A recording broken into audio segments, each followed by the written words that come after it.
Maintenant, Milos, quelle est sa vision de la diète? La diète, très intéressant, la vision de Milos de la diète.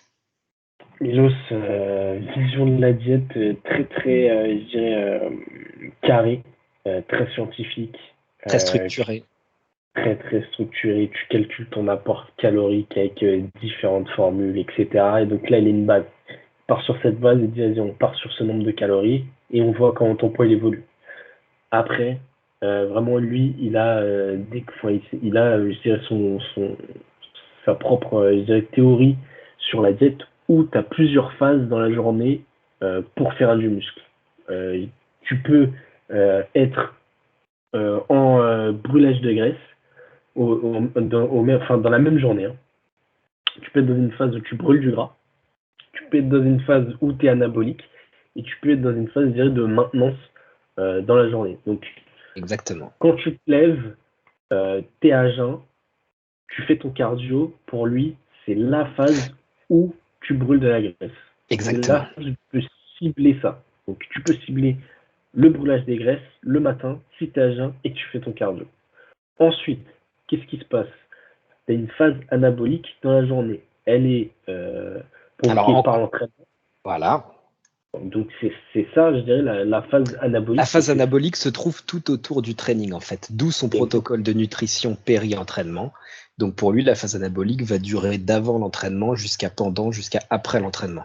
Donc en fait, lui divise à l'inverse de gens qui vont voir, par exemple, leur diète sur une semaine en faisant des jours hauts en calories et en glucides, des jours bas en calories et en glucides. Lui, Milos, en fait, il crée sa diète sur une période de 24 heures. Donc en effet, il va considérer que quand on est à jeun, on va être en période de fat burning, donc en fait on va brûler du gras. Donc en fonction des athlètes, cette période va durer plus ou moins longtemps, c'est-à-dire qu'il y a des athlètes, il va juste leur faire du cardio à jeun, et après on passe direct en phase de maintenance, tandis que d'autres athlètes, il les fera rester dans cette phase de brûler du gras, par exemple jusqu'à l'entraînement, donc en fait ces athlètes ne consommeront pas de glucides jusqu'à l'entraînement. Et donc, alors, ensuite, la phase de maintenance, qu'est-ce que c'est? Bah, la phase de maintenance, c'est tout ce qui est je dirais, en dehors de l'entraînement ou de cette phase matinale où tu fais ton cardio, c'est Exact. tu juste essayes de maintenir ton état. Donc, tu as un apport calorique qui est défini, protéines, glucides, etc. Très peu de glucides normalement dans sa vision des choses, parce qu'il garde vraiment la majorité autour de l'entraînement. Donc, cette phase de maintenance, c'est un peu pour, je dirais, euh, pour se maintenir, quoi. Voilà, on attend les prochaines phases anaboliques. Et lui, on peut rajouter quelque chose, c'est ce qu'il aime, c'est vraiment être dans l'exagération. Donc, il va essayer de créer, je dirais, plusieurs fois cette phase anabolique en conseillant à ses athlètes de s'entraîner 2 fois dans la journée, où on pourrait, je dirais, exploiter plusieurs fois cette phase anabolique Exact. dans une même journée. Exact. Alors, parlons de sa vision des macronutriments, donc protéines, glucides, lipides, que nous conseille Milos, contrairement à tous ces pencil necks qui font des études alors qu'ils n'ont jamais mis les pieds dans une salle de sport. Que nous Alors, conseille Milos? Milos, il s'énerve très facilement sur l'apport en protéines. Très très facilement. Très très facilement, c'est-à-dire que pour lui, si tu lis les recommandations, je dirais générales sur l'apport en protéines qui est de 0,8 grammes par kilogramme, c'est que tu es un gros fragile et que tu n'as rien compris à des recommandations minimum. C'est-à-dire que ça, Hors c'est... muscu d'ailleurs. Hein. Il Ouais, parle oui, même c'est pour un les gens hors musculation. Il parle pour une santé générale en fait. Hein. donc ça, en fait, c'est des recommandations qui sont faites pour quelqu'un qui veut survivre. Hein, c'est dans le but de pas Exact. mourir. Donc pour lui, voilà, il dit si vous suivez ça, vous êtes complètement débile et vous n'avez rien compris à la logique d'un apport en protéines. Donc pour lui, si on veut parler de, je dirais, d'un athlète qui vise l'hypertrophie et donc être, je dirais, au top niveau, il en a rien à foutre. Il a essayé tout au long de sa carrière d'augmenter petit à petit, je dirais, l'apport en protéines. Donc pour lui, il a dit, moi j'ai commencé à partir de 3 grammes par kilo de Donc poids de déjà, corps. excuse-moi de te couper, lui recommande 2 grammes pour le commun des mortels qui ne fait pas de sport, pour être en bonne santé déjà. Voilà. Donc 2 grammes, tu vois. La base, on fixe à 2 grammes par kilo de poids de corps. Déjà là, on plaisante pas. Ouais, là on plaisante pas et ça fera peur à plus d'un, je dirais, Ça fera peur à plus d'augmenter d'un. autant.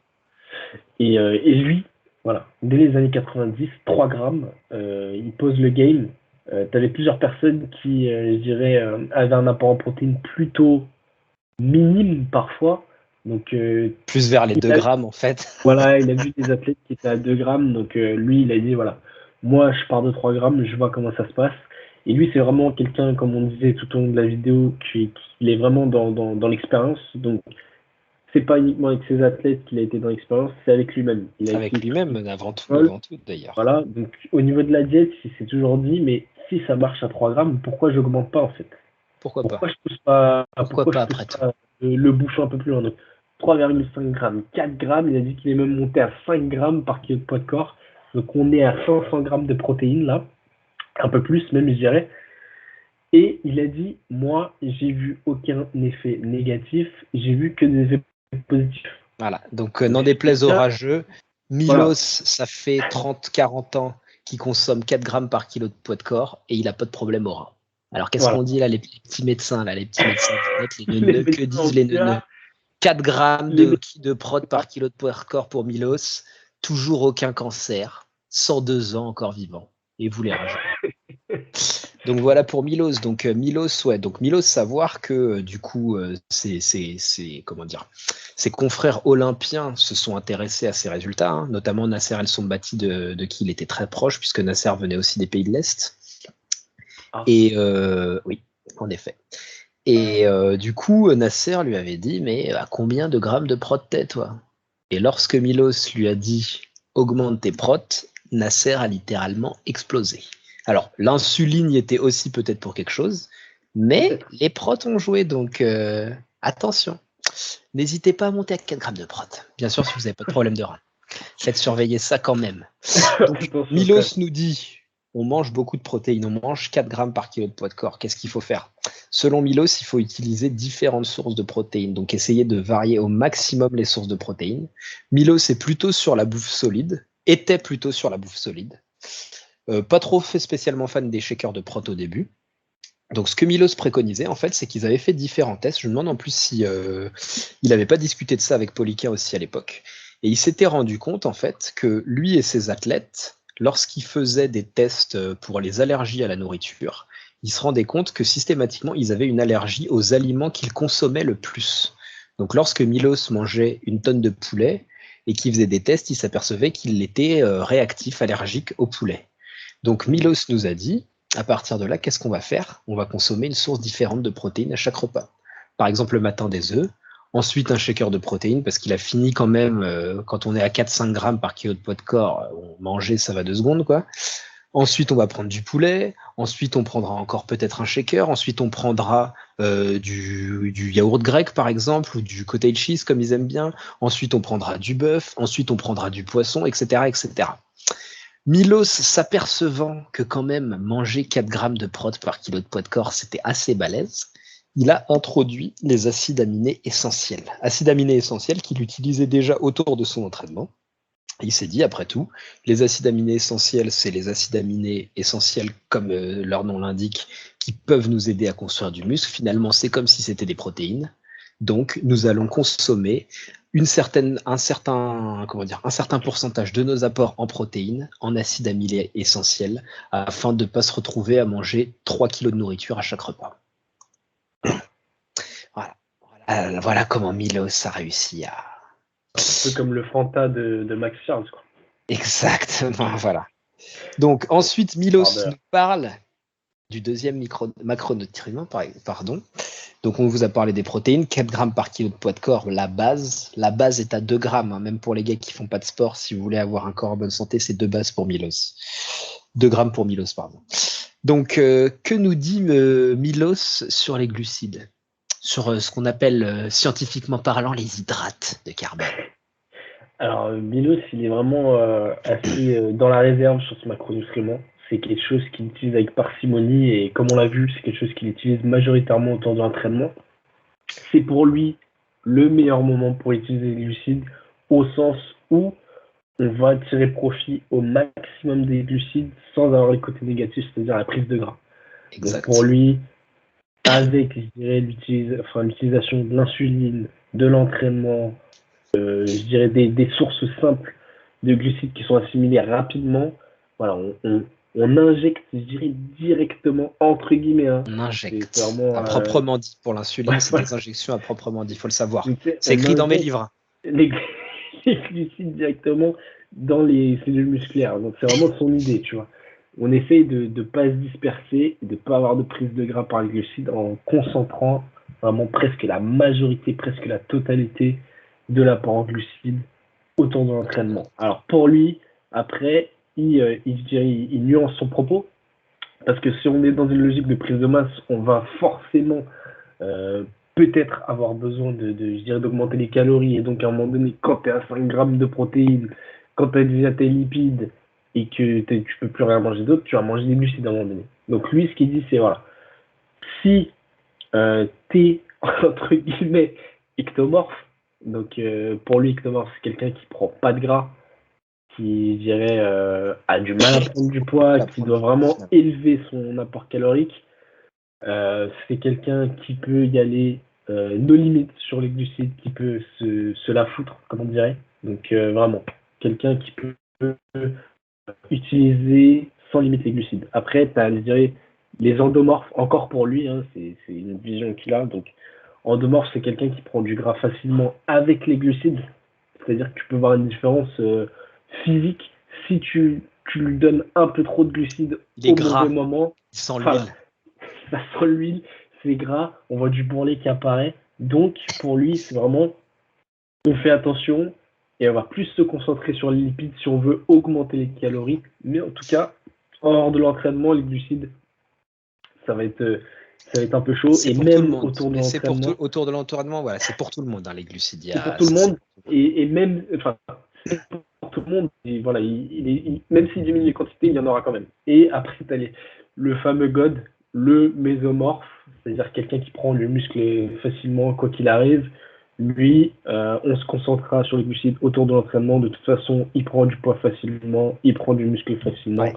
On ne se complique pas et on ne charge pas la diète en calories inutilement. Voilà. Alors, ça, c'est pour les glucides. donc pour les glucides, du coup, on a donc les endomorphes où il faut faire vraiment très attention, où on limitera la quantité de glucides et la quantité de glucides consistera quasiment uniquement, voire uniquement après intra-post. Donc en fait, les seuls glucides consommés seront sous forme de compléments autour de l'entraînement. Et on a le mésomorphe pour lequel on va construire une diète où les glucides seront placés autour de l'entraînement. Donc tout comme l'endomorphe, il aura sa dose pré-intra-post, mais par exemple, son premier repas avant l'entraînement, il aura peut-être des glucides dedans, et son repas qu'il aura après l'entraînement, après ses compléments, il aura peut-être des glucides dedans. En fait, pour le mésomorphe, on ajoutera les glucides prioritairement autour des repas qui se situent autour de l'entraînement. Puis après, s'il y a besoin d'ajouter, bien sûr, on ajoutera. Donc, ça, c'est pour les glucides. En ce qui concerne les lipides, que nous dit Milos concernant les lipides, mon cher ami? Alors, les lipides pour Milos, c'est un peu l'aspect, entre guillemets, je dirais santé. C'est la jauge qu'on va utiliser pour, entre guillemets, les endomorphes. C'est-à-dire que si tu es endomorphe, voilà, les glucides, ça a oublié, donc on va je dirais, augmenter les calories avec les lipides en majorité. Donc, les lipides, pour lui, c'est pas, je dirais, n'importe quoi, hein. C'est pas tu manges des burgers, etc. Voilà, on se concentre sur les bonnes sources de graisse. On essaye d'avoir un bon apport en oméga 3. On essaye vraiment d'équilibrer les profils. C'est-à-dire que lui, il va se concentrer sur les bonnes sources. Des poissons gras, de l'avocat, je dirais Des œufs. des œufs, des noix. Des noix, voilà. Tout ce qui Certaines est, huiles, certaines huiles voilà. bonnes, constituées de bonnes graisses. Voilà, c'est Pas ça. l'huile Donc de c'est vraiment, friture, c'est pas, pas l'huile ouais, des frites c'est qu'on pas, boit au goulot. on n'est pas sur une diète avec du KFC, du cheddar, etc. C'est vraiment lui, il est, je dirais, sur des bonnes graisses.